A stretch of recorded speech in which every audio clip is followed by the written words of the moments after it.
Empire.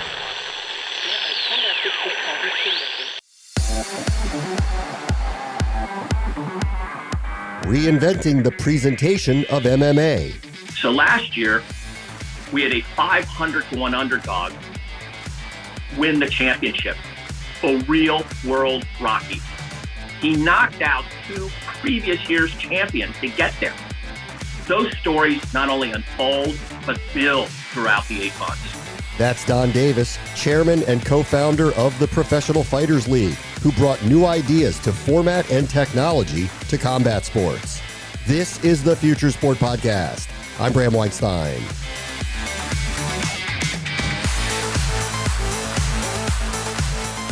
Donn Davis has joined us before, but it was years ago, and the PFL has grown exponentially in that time. While he will admit that catching the UFC as the dominant MMA league is still way off in the distance, the innovation the league has profiled has helped its popularity grow rapidly.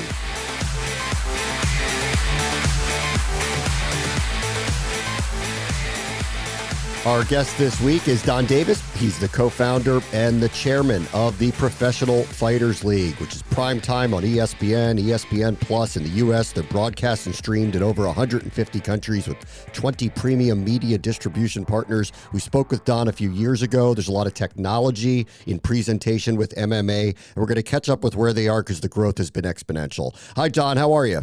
Great to be talking fighting with you, particularly on the debut day of season 6 of the PFL League season, which starts tonight. Okay, let's talk about that for a moment here. You guys do this a little bit differently than some of the other MMA leagues.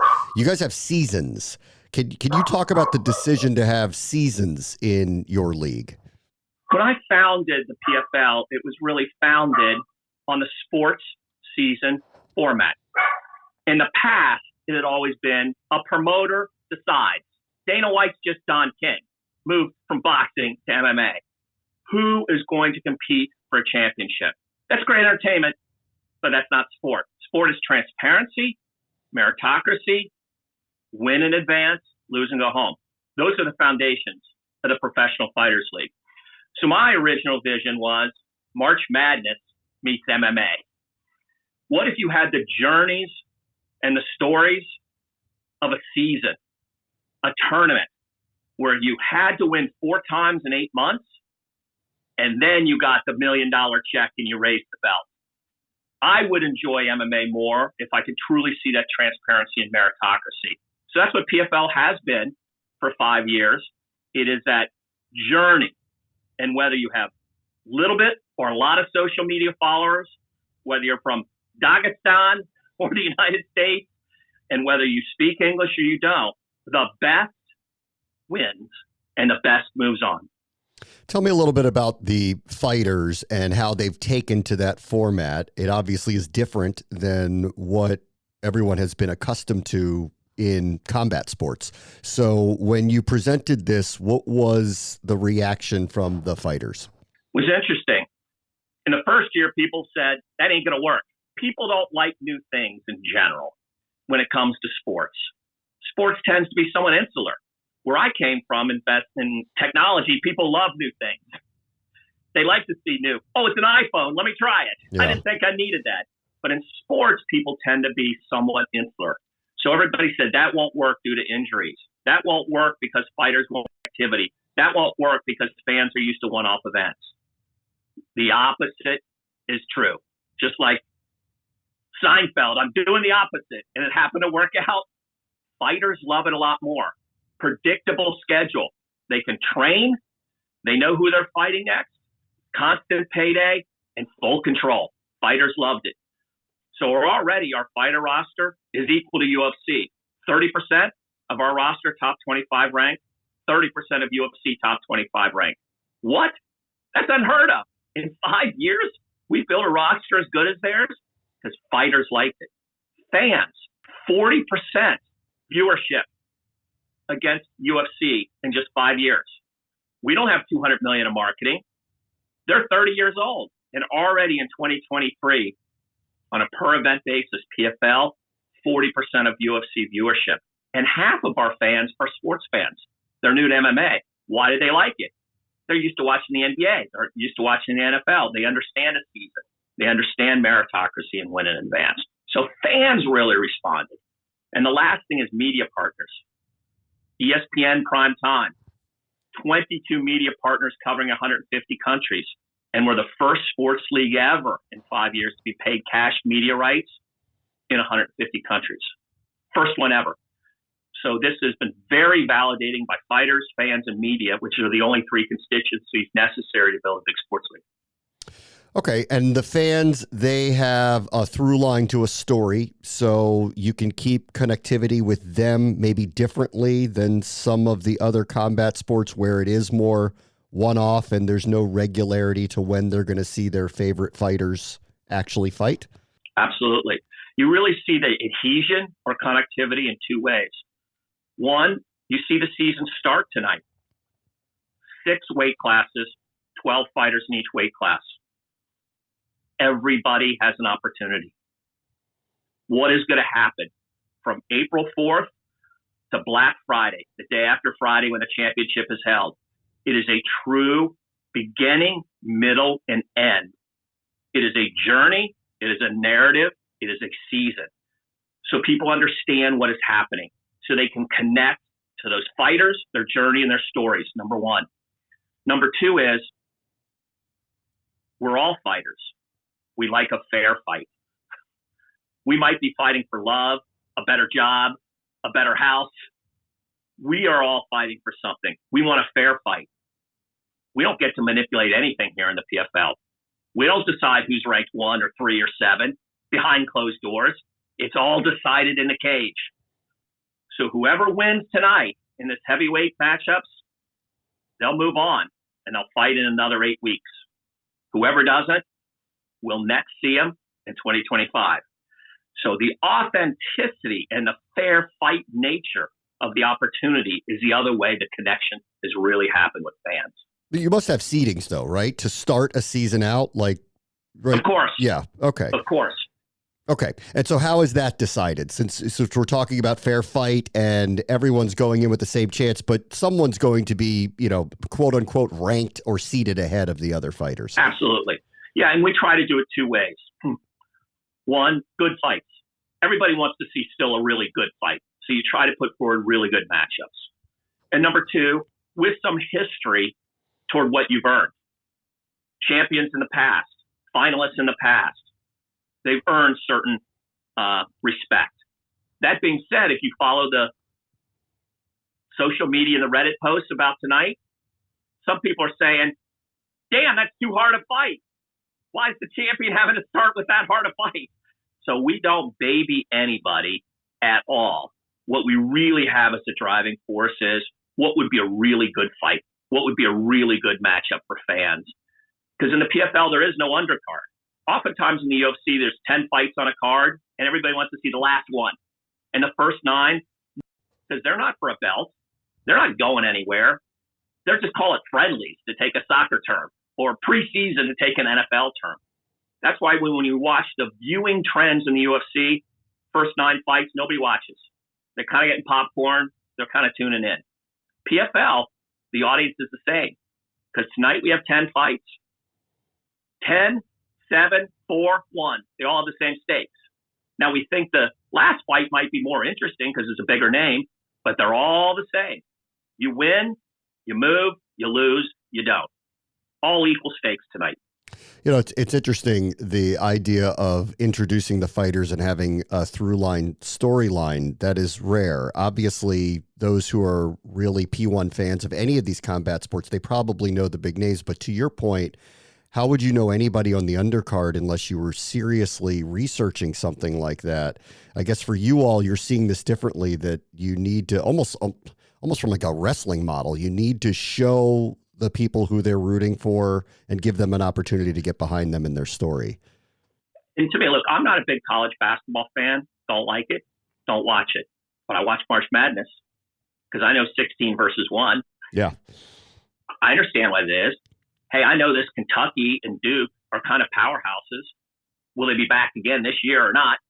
So there's built-in narrative in the PFL format.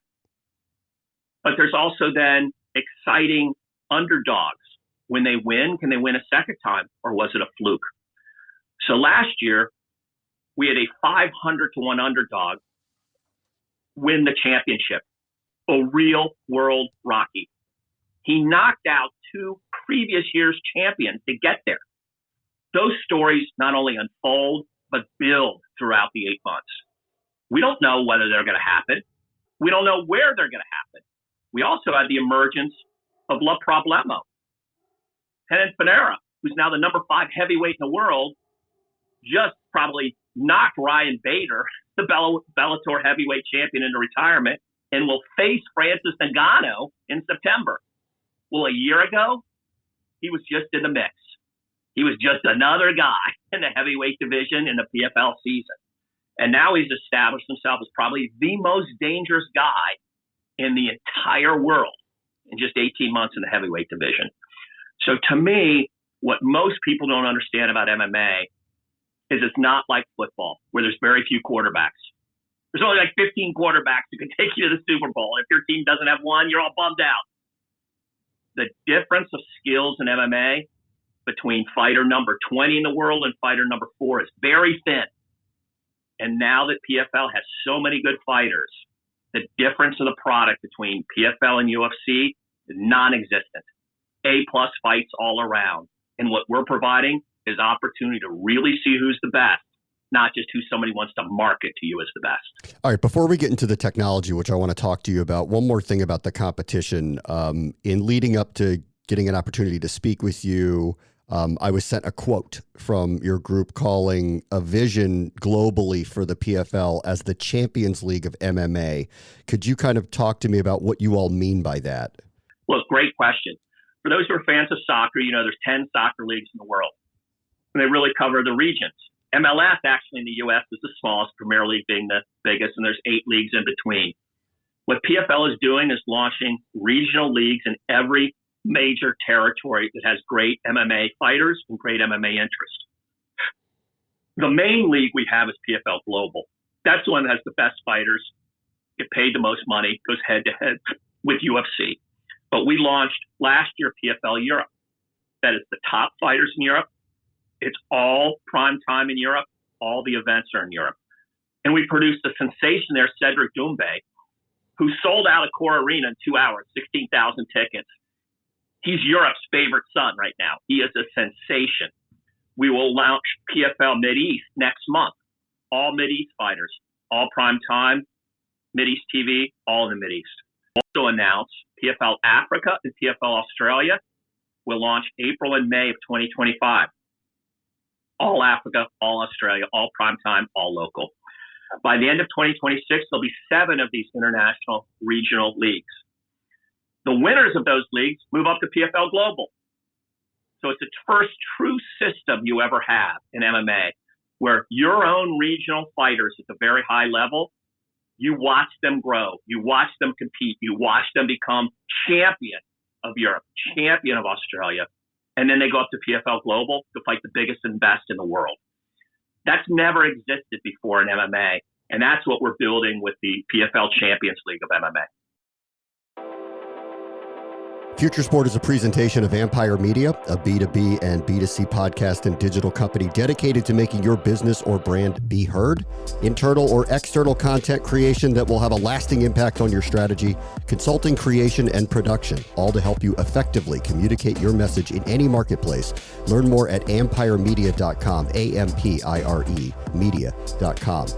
Let's continue our conversation with Donn Davis, who is the co-founder and chairman of the Professional Fighters League. And let's shift into the technology that you guys bring to the cage. You have what's called the Smart Cage, a proprietary piece of equipment. Can you tell us, just give us the background on the thought process behind it and what it can do? Yeah, before I started the Professional Fighters League, I'd never seen an MMA fight. So I come at this as a sports fan, not an MMA fan.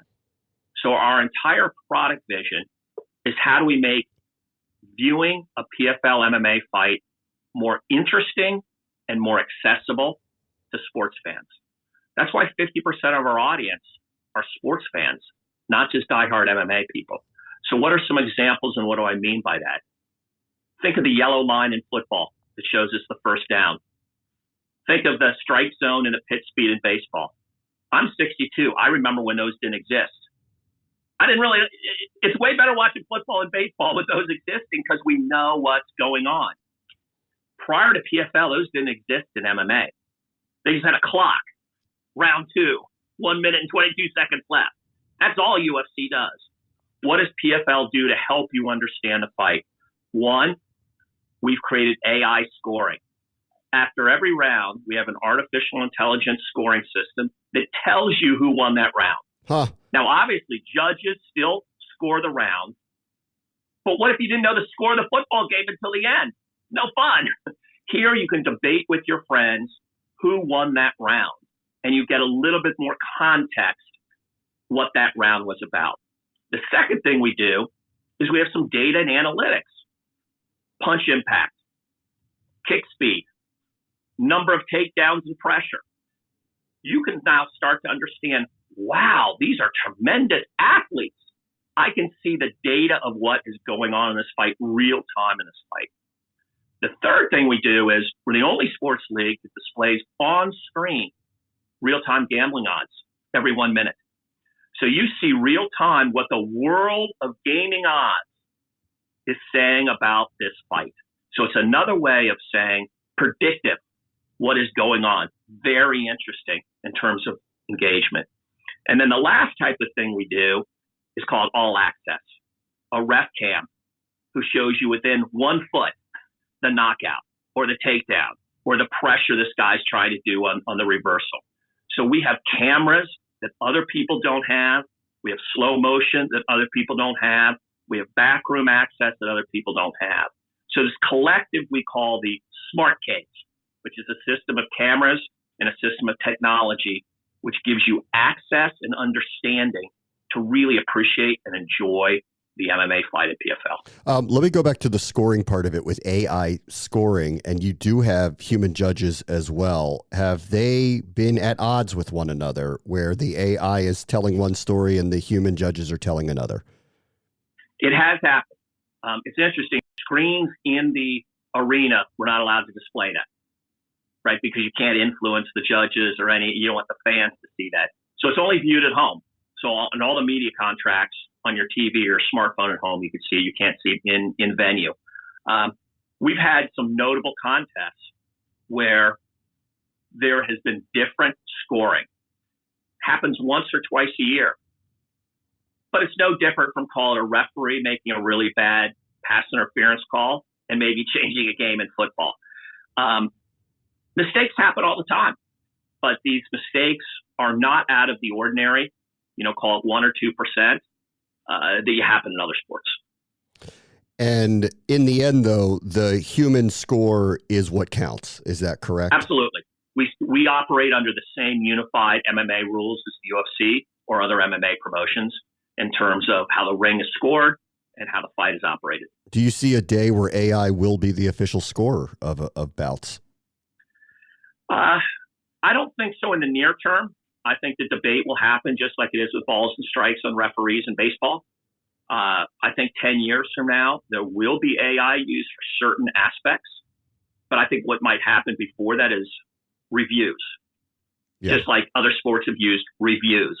But I think the scoring is probably 10 years out, just as the mechanical umpires are longer time out. Interesting part of reviews is I don't know how in the world you'd ever stop a bout in the middle of a round. So, boy, that's tricky to try to implement reviews unless it would be outside of an actual round, right?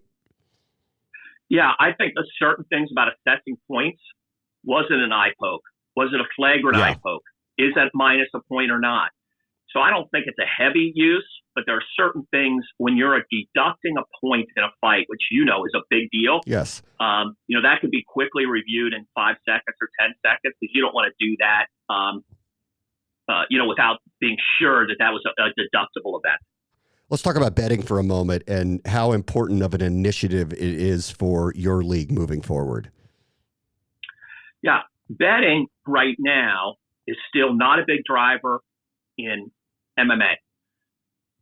It will be when prop bets are more proficient. Right now, just the winner and loser doesn't create a lot of action. This is true for PFL as well as UFC. Prop bets will. Hardest punch, round one, Francis Ngannou, over under 28 miles an hour. That's going to start to drive a lot of action. We are working with DraftKings and others to create enough data set, enough integrity to be able to offer a robust series of prop bets in 2025. And I think that will really drive engagement in terms of fans watching more, and that will really drive, call it the handle of fans betting more. You're doing a lot with technology. What do you want to do next? What's going to happen in the next couple of years? Yeah, we're really focused on three things. One, continuing to recruit and develop the very best fighters in the world. PFL's fighter first. We offer them control. We offer them more money. We offer them an equal big global stage. Fighters, fighters, fighters.